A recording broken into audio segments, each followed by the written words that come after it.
Some people in wheelchairs say they have plenty to consider when traveling around the city, and their needs aren't always met in Worcester. The city only has 2 medallions for wheelchair accessible taxis, and one isn't in service. A transportation advocacy coalition says there needs to be more access. Chandler Walsh joins us now to explain. Chandler. Olivia, there's been a push like this. The coalition says there's been a push like this one in the city for years, but with all of the recent growth, they see a greater demand for wheelchair accessible vehicles and are making more efforts. Frank Miska gets into an accessible van with his power chair.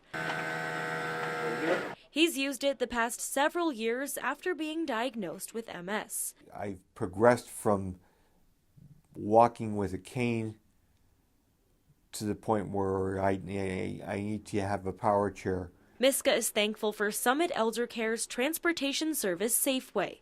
He also relies on the WRTA's paratransit service for elderly and disabled riders.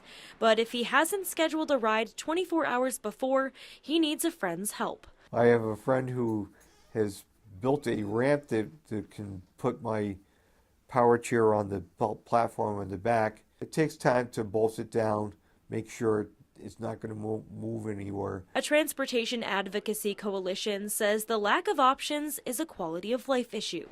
In addition to the WRTA, there's only one wheelchair accessible taxi in the city through Red Cab. Students with disabilities at college who use wheelchairs or older adults that want to get out, different times, don't have the access that everybody else does. The coalition says there's a need for more on-demand transportation options like taxis or accessible ride-sharing services. Being a single parent, if my child has to go to the hospital, I'm in a wheelchair. I can't go with them in the ambulance, so I've got to call someone. And like I say, I've got to find accessible transportation in the middle of the night or any time of day. Another challenge, riders' final destinations aren't always near service routes. The coalition says making the city more accessible will benefit everyone. I have no up and go ability, and it's a spontaneous world, and I'm not part of it. That's a problem. The coalition's first goal to make the city more accessible is to have a rider with disabilities on the WRTA advisory board to help with decisions.